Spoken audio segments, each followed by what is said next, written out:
Sylvia. Pada kali ini cukup istimewa dan menarik loh, karena kita bakal ngobrol soal bijak bermedia sosial dan bagaimana pembimbing PAK menolong remaja Kristen di era digital. Di sini aku gak sendirian loh, udah ada 3 narasumber. Yuk kenalan dulu. Salam semuanya, perkenalkan nama saya Yudhiyana Lukas. Senang bisa berbagi di podcast ini. Halo teman-teman, aku Serda Adjarato. Aku mahasiswa sekaligus pemuda Kristen yang juga aktif di media sosial. Shalom teman-teman, aku Mercy Jelita Timlako. Semoga obrolan kita kali ini bisa menjadi berkat. Mantap, yuk kita langsung masuk ke obrolan utama. Pertanyaan permukaan ini hampir semua remaja sekarang belum bisa lepas dari media sosial. Menurut kakak-kakak, apa sih peran media sosial dalam kehidupan remaja Kristen saat ini? Kalau dari sudut pandang remaja, media sosial itu kayak 2 sisi mata uang. Dari satu sisi bisa jadi tempat berekspresi, belajar, bahkan sering firman Tuhan. Tapi dari sisi lain bisa bikin kecanduan dan gampang terpengaruh hal negatif. Setuju banget sih Kak, di pelayanan pemuda juga kelihatan. Banyak remaja yang lebih aktif di Instagram atau di TikTok daripada di persekutuan yang nyata. Nah, karena itu media sosial bukan musuh, tapi perlu diarahkan. Disinilah peran pembimbingan PAK jadi sangat penting bagi kita.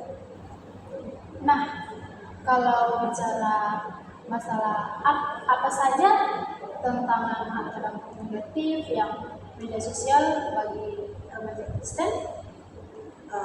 Yang sering saya temui itu ada krisis identitas, ada ikut-ikutan tren, dan nilai hidup yang mulai bertentangan dengan iman Kristen. Ada juga masalah cyberbullying, komentar kasar, bahkan konten yang tidak membangun iman. Sebagai remaja, tekanan untuk diakui itu besar banget. Kadang kita lupa bertanya, apakah yang aku posting ini memuliakan Tuhan? Wah, relate banget ya. Sekarang kita masuk ke inti. Sebenarnya apa sih yang dimaksud dengan pembimbing PAK dalam konteks remaja?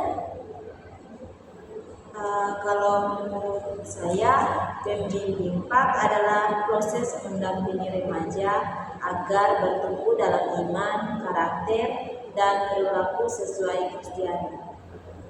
Bukan cuma soal hafal ayat, tapi bagaimana iman itu nyata dalam kehidupan, termasuk saat bermedia sosial. Sebagai remaja, kami butuh pembimbing yang mau mendengar, bukan cuma menghakimi. Jadi bukan menjawab, langsung aja ini, langsung aja susah kemana? Jadi lalu pembimbing PAK seperti apa yang dilakukan di era sekarang? Misalnya pendampingan lewat grup WhatsApp, konten rohani di Instagram, atau diskusi iman berlangsung. Dan ada juga guru dan pelayanan PAK juga harus melek digital supaya bisa masuk ke dunia remaja. Kalau pembimbingnya update dan relate, remaja pasti lebih terbuka. Jadi bukan menjauh teknologi, tapi memanfaatkannya, ya?